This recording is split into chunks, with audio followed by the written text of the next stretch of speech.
A graça e a paz do nosso Senhor Jesus. Seja muito bem-vindo ao nosso canal. Hoje, a nossa Escola Bíblica Online, nós vamos estudar 1 Tessalonicenses. Espero que seja edificante para a sua vida, que você possa assistir essa aula e que ela te ajude a buscar mais a palavra do Senhor. Você que quer participar conosco todo domingo, 10h30 da manhã, na Avenida São Carlos, 2495, às 10h30 da manhã, é o nosso culto presencial.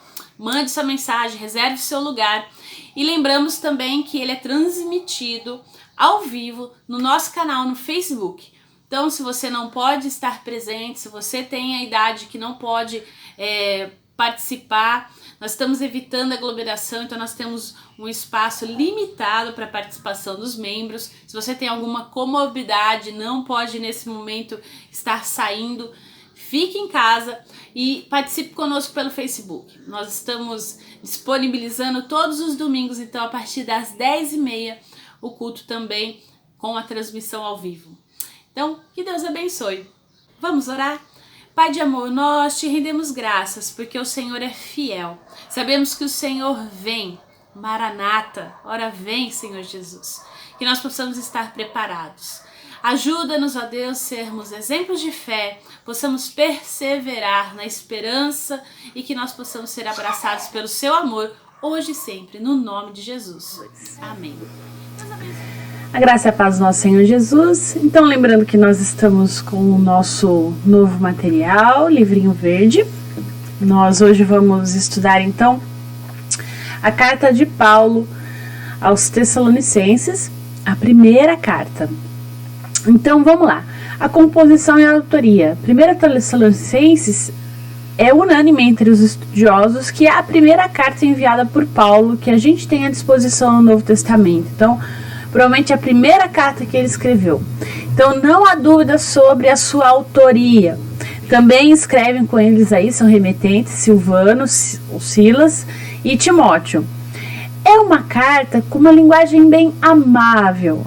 Ela reflete a alegria de Paulo com o entusiasmo das pessoas da igreja de Tessalônica, que receberam de bom grado o evangelho e nele perseveraram com fidelidade. Então, é uma carta onde Paulo, várias vezes ele agradece, né? É uma carta assim que você vê que realmente ele está alegre de escrever, é um pouco diferente das outras, você vê que ele realmente está assim agradecido por essa comunidade. A cidade de Tessalônica. Então, assim, Tessalônica era uma metrópole cosmopolita, também chamada de Salônica, fundada em 315 a.C. por um general de Alexandre. Em 42, ela obteve de Marco Antônio o estatuto de cidade livre, também capital da província da Macedônia, e um porto importante também, situado na Via Egnátia. Lembra quando a gente estudou Filipenses, a Via Egnátia que liga, né, então, o Oriente a Roma, ao Ocidente. Então, por ter essa característica, ela é habitada por diversos povos.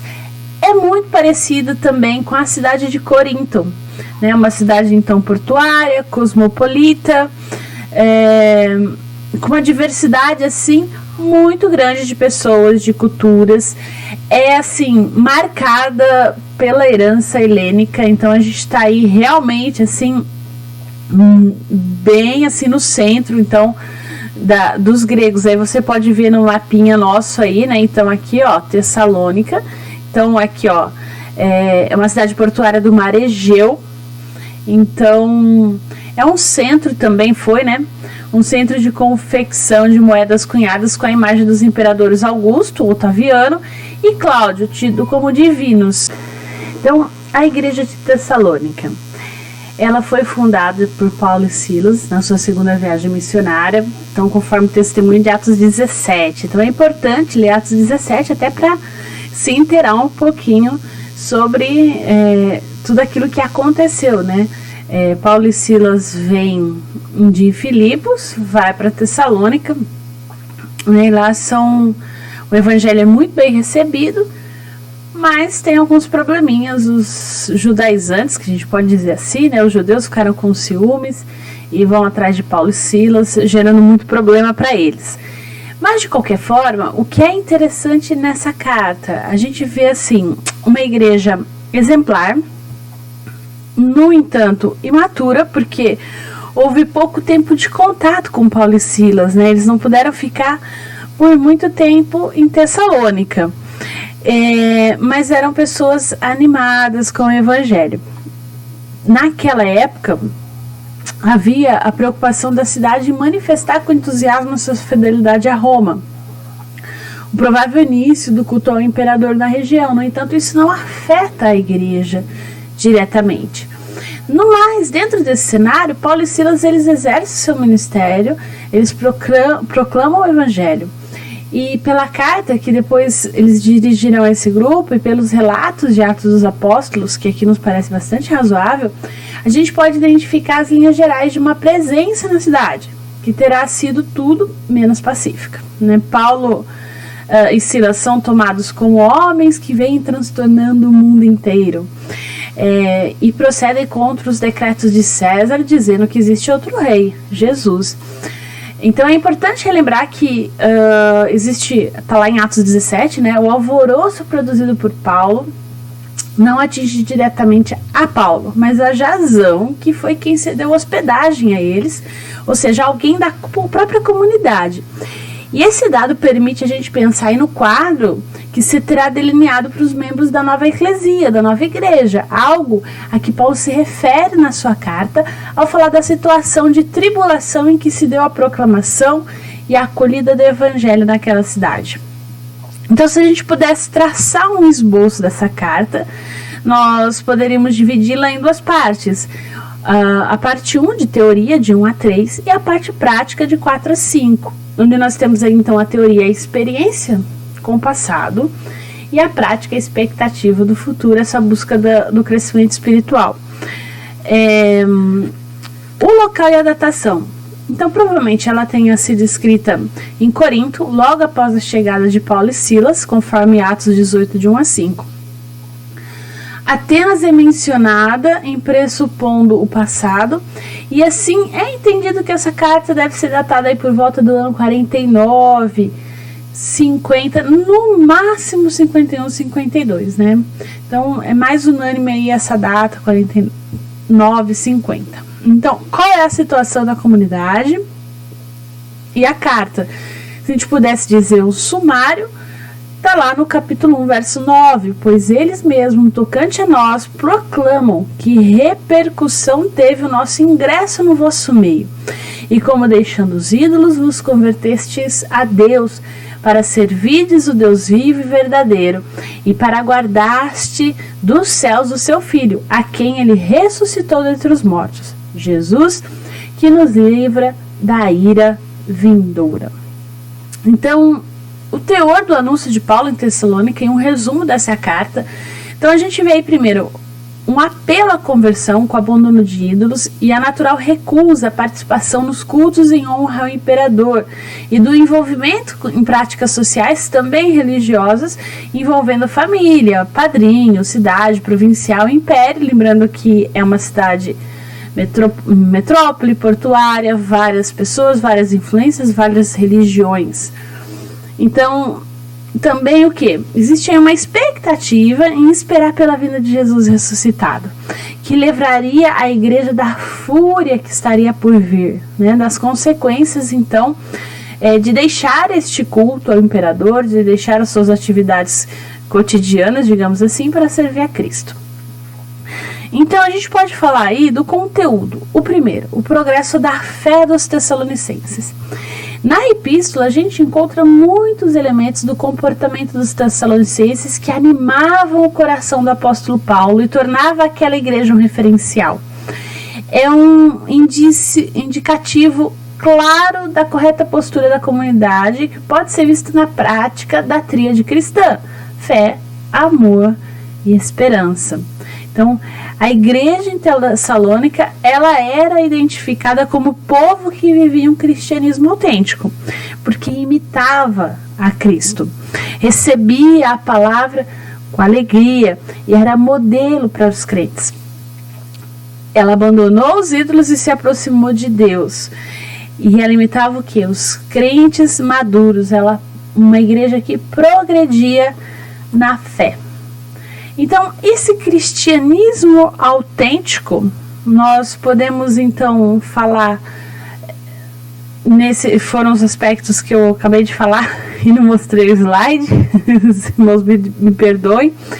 Então aí imitava o Senhor Jesus, recebia a palavra com alegria, era modelo para outros crentes, abandono dos ídolos e se aproximava de Deus, imitava os crentes maduros e progredia na fé. São coisas que Paulo cita na carta. Então você pode depois olhar esses versículos com calma e observar isso. Então, os Tessalonicenses e a volta de Cristo. Paulo, nas 2 epístolas aos Tessalonicenses, ele concentrou seus ensinos na volta de Cristo. Na primeira, em todos os capítulos, a gente encontra textos sobre a volta de Cristo, também chamada de parousia no grego. Então, sempre que você ouvir esse termo, parousia, então é o retorno de Cristo, a volta de Cristo, ressurreto. Então, existia essa dúvida entre os Tessalonicenses, começou a criar-se então essa expectativa e eles querem saber mais sobre isso. Então a gente vai ver que Paulo ele fala em todos os capítulos, ele vai falar que ela é aguardada dos céus a volta de Cristo, uma vez que lembra que ele disse que do mesmo jeito que ele foi, ele voltaria. A exultação com a volta de Cristo, viver em santidade para a volta de Cristo, conhecer a doutrina da volta de Cristo e ser vigilante e sóbrio para a volta de Cristo. Então, basicamente, são essas questões que Paulo vai trabalhar nessa carta. Então, para a gente ter aí uma ideia importante, a parousia, o retorno de Cristo é esperança. Inspiradora para o recém-convertido, animadora para o servo fiel, purificadora para o cristão, consoladora para os enlutados, que é a certeza de que na parousia, no retorno, nós vamos encontrar os nossos queridos que já faleceram, e despertadora para o cristão que dorme. Olha, Cristo vai voltar, como é que você está? Como é que tá as coisas? Então, assim, a parousia é esperança, né? Tem gente que tem muito medo, mas a gente não precisa ter medo. O retorno de Cristo, a sua volta, ela é motivo de esperança para nós. Então a gente poderia também falar uma coisa que Paulo trabalha nessa carta também, são as lutas, tanto de Paulo quanto dos Tessalonicenses. Tribulação, sofrimento, perseguição, tribulações, aflição, enfim. Então a gente tem aí Paulo falando sobre isso também. Então, alguns temas teológicos que a gente pode também ressaltar nessa carta. A manifestação de alegria com relação à fé genuína abraçada pelos Tessalonicenses em meio às tribulações. Apesar da perseguição, da dúvida, de tudo aquilo, eles estão ali com aquela fé verdadeira. Então, Paulo também aí tem a questão da exortação para que continuem o quê? Progredindo, se abstraindo da prostituição. Lembra da prostituição ritual, daquilo que era muito comum no mundo antigo. Então Paulo ressalta isso, provavelmente por causa da influência dos rituais dos cultos pagãos. Então eles progrediam cada vez mais, cuidando cada um do que é vosso e trabalhar com as próprias mãos. E Paulo ele dá o exemplo, porque quando ele esteve ali, ele trabalhou para o seu próprio sustento, ele não dependeu dessa comunidade, então ele tecia suas redes, então ele trabalhava para ganhar o seu pão, para não ser pesado. Então é interessante por quê? Porque essa carta a gente pode falar então num sentido mais escatológico. A escatologia paulina, então o escatom, as coisas do fim no grego, né? Então a escatologia é o estudo do fim.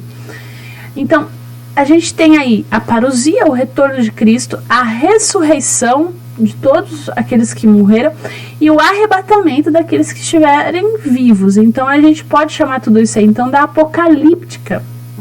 Então é importante a gente lembrar que Paulo é filho da apocalíptica judaica. Ele é judeu, fariseu de formação, então ele tem tudo isso no bojo da sua escrita. Então Paulo começa esse trecho então escatológico da carta dizendo que ele não quer que os tessalonicenses sejam o quê? Ignorantes quanto aos que dormem. Então, a ideia da ressurreição dos mortos manifesta-se com força no pensamento paulino, é algo certo. Provavelmente, então, os temas morte, ressurreição, retorno, vinda, que é a parousia de Cristo, fossem as grandes preocupações dessa comunidade, visto que ela entendia que a vinda de Cristo ocorreria ainda que naquela geração. Então, por isso também que provavelmente Paulo trabalha muito isso. Então, Paulo também entendia que o retorno de Cristo se daria na sua geração. Nós, os que ficarmos vivos, seremos arrebatados. Paulo ele escreve palavras de consolo para essa comunidade, visto que algumas pessoas certamente haviam morrido no curto período de tempo e havia essa preocupação. Cristo não voltou, fulano morreu, e agora? Como é que fica? Então, a volta de Cristo também entra em cena juntamente com a expectativa da ressurreição dos mortos. E esse dia é retratado com 2 importantes símbolos no capítulo 5, de 1 a 2, que é o dia do Senhor virá como ladrão. Então, o tema do dia do Senhor vem da expectativa judaica, apocalíptica do dia de Javé, conforme a gente pode ver em Joel 2, de 1 a 31. Vale aí um estudo separado só sobre esse dia do Senhor. Como o nosso estudo aqui é panorâmico, a gente não vai adentrar nesse momento em todo o significado e todo o que a literatura fala sobre especificamente esse dia. A gente falou um pouquinho em Apocalipse, mas nesse momento a gente não vai se aprofundar muito. O tema do ladrão de noite parece ser algo bastante antigo na história da escatologia cristã. Paulo ele provavelmente herdou isso das tradições acerca do Jesus histórico. Então a gente pode ver essa tradição também em Mateus 24, Lucas 12, então provavelmente tudo isso proveniente da fonte Q. Lembrando que a fonte Q é aquela que provavelmente é uma fonte comum da onde Mateus e Lucas teriam tirado algumas partes dos seus evangelhos. Então, Tessalonicenses para hoje. Assim como Tessalônica, a gente sofre por causa do sincretismo religioso do nosso país. Apesar da diversidade religiosa, nós temos conseguido apresentar a nossa identidade cristã reformada aos não crentes. Fica essa dúvida, ou nós somos piores que os não crentes? Infelizmente, nós temos vivido dias onde dizer que é evangélico, dizer que é reformado, às vezes, principalmente evangélico, o termo acabou se popularizando de uma forma pejorativa e ruim, pela falta de ligação, de testemunho, de vida em relação àquilo que se diz acreditar. Então nós precisamos pensar nisso.